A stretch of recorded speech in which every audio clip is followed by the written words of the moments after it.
Over the weekend, Donald demonstrated just how increasingly unhinged, out of touch with reality, and out of control he is. It is long past time for Republican members of Congress, especially Republican members of Congress, to step in and put a check on his insanity because he's continuing to put this country and the rest of the world at risk. For one thing, last week, federal prosecutors in DC opened a criminal investigation into Federal Reserve Chair Jerome Powell. The probe is allegedly examining whether Powell misled Congress about renovation plans for the Fed's headquarters, which I am very sorry to say sounds absolutely absurd on its face. The actual reason is that Donald is having a temper tantrum. He continues to be angry at Powell for refusing to do what Donald tells him to do, what Donald wants him to do, which is lower interest rates. Powell refuses to do this because he actually understands his job and he understands how the American economy works. Now, for over 100 years, the Federal Reserve has acted independently of the executive branch. Despite this precedent, Donald has repeatedly threatened Powell with firing and other punishments for failing to give in to his pressure campaign. Now we're seeing how that retribution is playing out. The investigation was approved by Donald's allies at the Department of Justice, the U.S. Attorney for D.C., and former Fox host Jeanine Pirro. Of course, Pirro is going to go along with this because she is incompetent and unqualified for her job as Donald is for his. The question is, will the American people fall for this? Because this is just another in a long line of malicious prosecutions. In response to Donald's bullying, Powell did what we would hope more people would do. He addressed the American people directly. In his video remarks, he rebuked Donald for investigating him under false pretenses. He called the charges against him pretextual, which is indeed what they are. Take a look at Powell's statement here. I have deep respect for the rule of law and for accountability in our democracy. No one, certainly not the chair of the Federal Reserve, is above the law. But this unprecedented action should be seen in the broader context of the administration's threats and ongoing pressure. This new threat is not about my testimony last June or about the renovation of the Federal Reserve buildings. It is not about Congress's oversight role.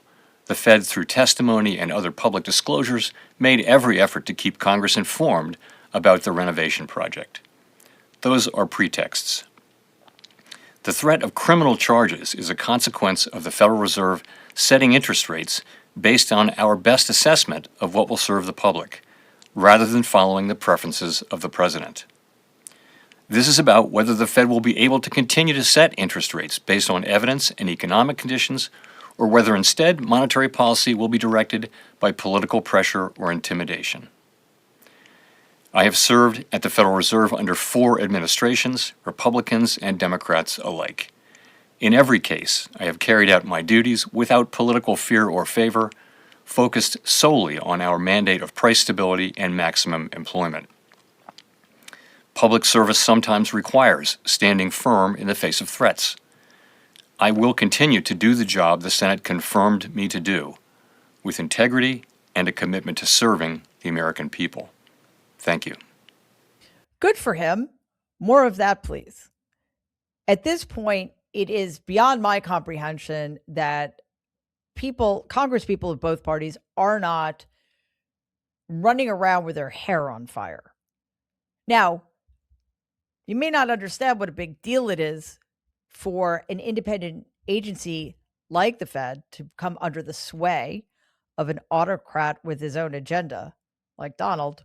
But trust me, it would be utterly disastrous for the American economy. Justin Wolfers on Blue Sky posted a chart of what happened to inflation in Turkey after Erdogan took over the central bank and installed loyalists.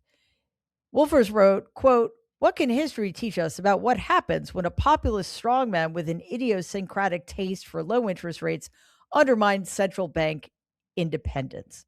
Well, this chart shows us exactly what happened in Turkey and what will undoubtedly happen in America if that populist strongman with idiosyncratic taste for low interest rates installs his loyalists and succeeds in ousting Jerome Powell.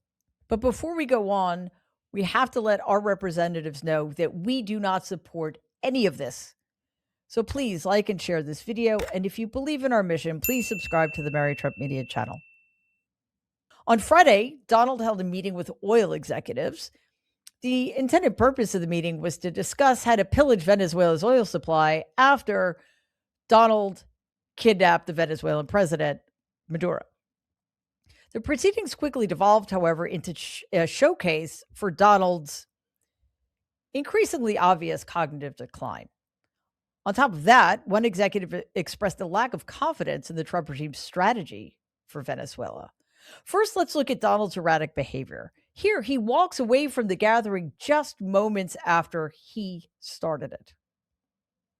But here we are. And if you look, come to think of it, well, I got to look at this myself.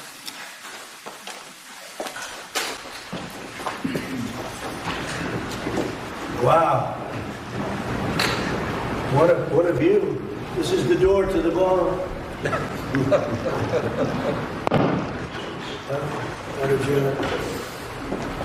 Unusual time to look, but I figure we might as well do it. If the fake news would like to go back and take a look, you can. He seems well. Next, Donald showed that he has absolutely no idea how to handle something as simple as receiving a private note from a team member during a meeting. Watch this. Thank you, Mary. You'll make it back one way or the other. You're all going to do very well. I think really very well. Marco just gave me a note. Go back to Chevron. They want to discuss something. Go ahead. I'm going back to Chevron, Marco. Thank you, Marco. Was there a question, Mr. President? Yes, go ahead, Marco. What are you saying here?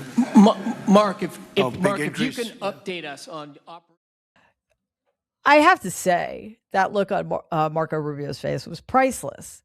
I know it must be difficult for him to try to hold down an actual adult job when he's used to being the Diet Coke button guy in the Oval Office. But clearly, from now on, Marco, pro tip, write private on your note or for your eyes only. I'm not saying that that'll succeed in getting Donald not to read your private communications out loud, but it's worth a shot because let's face it, that was embarrassing. Later in the meeting, Exxon CEO Darren Woods weighed in on the Trump regime's strategy in Venezuela, and he threw Donald a curveball, which is not the kind of ball Donald likes. Take a look. We have a very long history in Venezuela. In fact, we first got into Venezuela back in 1940s. We've had our assets seized there twice, and so you can imagine to re-enter a third time would require some pretty significant changes from what we've historically seen here and what is currently the state. If we look at the legal and commercial constructs and frameworks in place today in Venezuela, today it's uninvestable. And so significant changes have to be made to those commercial frameworks, the legal system. There has to be durable investment protections, and there has to be a change to the hydrocarbon laws in the country. We're confident that with this administration and President Trump working hand in hand with the Venezuelan government, that those changes can be put in place. Yeah, sure you are. Because, they're all so incredibly competent and expert in that field. In other words, what he's saying is that the United States essentially has to rebuild the Venezuelan government to be more friendly to big oil, specifically American big oil companies. Wood's capacity for independent thought and lack of blind loyalty didn't sit well with Donald because even though Woods tried to save face at the end there by complimenting Donald and saying that he did have faith in the Trump regime to do the horrible things that need to be done in order to make Venezuela a place big oil companies want to be, Donald did not like the fact that Woods questioned him at all. Here's what Donald had to say about the Exxon CEO later on Air Force One. made commitments to you, sir? Have any oil companies made commitments to the United States after your meeting on Friday, sir? Yeah. Which have Exxon, Conoco? I don't want to say. No, I didn't like Exxon's response. We have so many that want it. I'd probably be inclined to keep Exxon out. I didn't like their response. They're playing too cute. That's how it works now. A CEO of Exxon raised serious and reasonable concerns about the Trump regime's complete lack of planning and a lack of plan, and pointed out that things are not as easy as they may seem. Venezuela has not been an easy place for big oil companies to do business. It has not worked out well, and Woods simply made it clear that he wants to ensure the safety and, well, let's face it, the profitability of any action in Venezuela.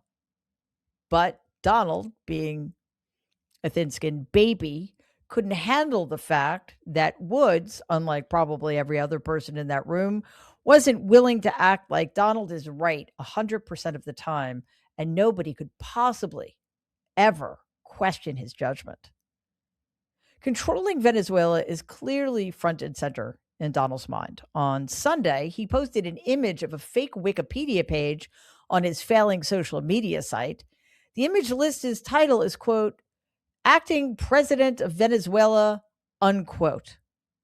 Okay, first of all, it's really pathetic that the president of the United States of America thinks that being acting president of Venezuela is somehow equal and equivalent in terms of his responsibilities.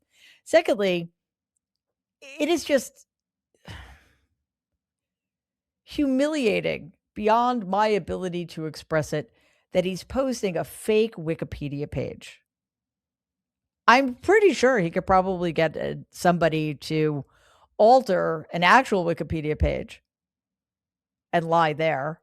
But remember, this is the guy who has had fake Times Magazine covers made up, framed, and put on the walls of his golf clubs because he's that insecure.